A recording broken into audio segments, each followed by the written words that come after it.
कोकण विधान परिषदेसाठी अनिकेत तटकरे यांनी अर्ज दाखल केलाय। राष्ट्रवादीकडून अनिकेत तटकरे यांचा अर्ज समोर आलेला आहे। अर्ज भरताना महायुतीचे नेते सुद्धा उपस्थित होते।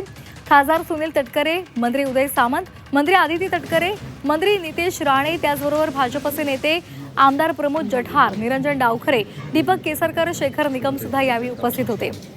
तर कोकण विधान परिषदेसाठी रायगड रत्नागिरीसाठी अनिकेत तटकरे यांनी आपला उमेदवारी अर्ज दाखल केलेला आहे आणि यावेळी महायुतीचे नेते उपस्थित होते।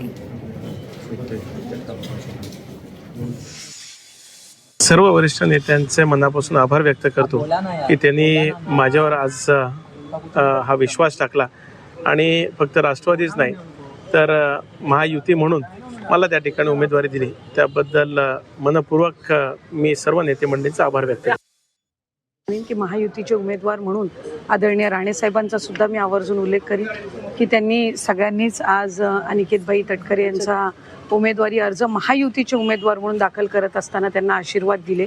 मला खात्री आहे की अतिशय यशस्वीरित्या ही निवडणूक प्रक्रिया पार पडेल आणि या निमित्ताने जे या निवडणुकीतले सर्व मतदार बंधू भगिनी आहेत यांनाही स्थानिक स्वराज्य संस्थेचे सर्व प्रतिनिधी असतात यांनाही यांचे आम्ही जे महायुतीचे सर्व आहेत यांचे आम्ही आभार मानतो।